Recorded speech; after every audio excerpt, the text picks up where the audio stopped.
Hello, everyone. Welcome to U.S. Immigration Simplified. I'm immigration and business attorney Ronald Lee. Today, we're going to talk about some common questions that F-1 students often have. Number one, can I work while studying on an F-1 visa? Yes, F-1 students are allowed to work on campus up to 20 hours per week while school is in session and full-time during breaks.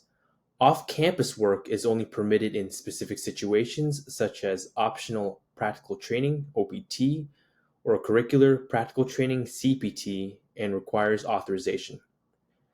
Two, what is the difference between OPT and CPT?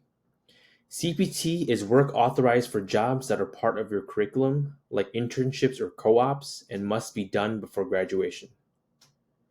OPT is temporary work authorization that can be used during or after your studies, typically lasting up to 12 months with an extension possible for STEM students.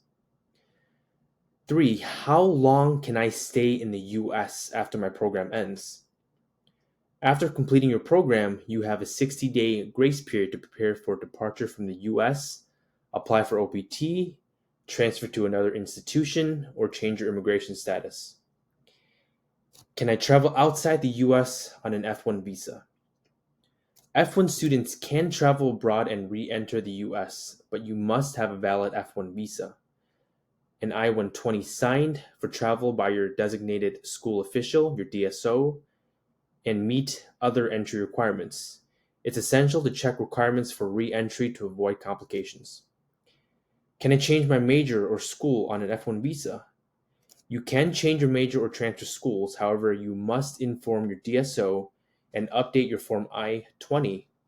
If transferring schools, you'll need the DSO at your new school to issue a new I-20. Can I apply for a green card on an F-1 visa? It is possible, but F-1 visas are non-immigrant visas, meaning they are temporary. If you are eligible for a green card through family sponsorship, employment, or other means, you would apply separately, but it's best to consult with an immigration attorney to avoid complications while maintaining your F-1 status.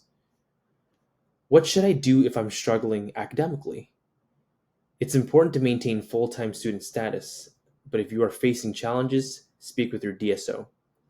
There are some exceptions for dropping below full-time enrollment for academic or medical reasons, but they require DSO approval. How long can I stay on OPT after graduation? Regular OPT allows for 12 months of work authorization post-graduation, with an additional 24-month extension available for eligible STEM, science, technology, engineering, and math graduates. What happens if I violate my F-1 status? Violating your F-1 status, such as by working without authorization, could result in you losing your status and being required to leave the US immediately. Consult your DSO or immigration attorney if you think you've violated any rules, as reinstatement might be possible. Can I bring my family with me on an F-1 visa? Yes, F-1 students can bring a spouse or children to the US on F-2 dependent visas. However, F-2 dependents are not allowed to work, and F-2 spouses cannot study full-time. That's it for this video. If you need help with your immigration petition, send me a text 312-804-1386 or send me an email at ronald@rdllawgroup.com, and I'll personally get back to you as soon as possible. Thank you.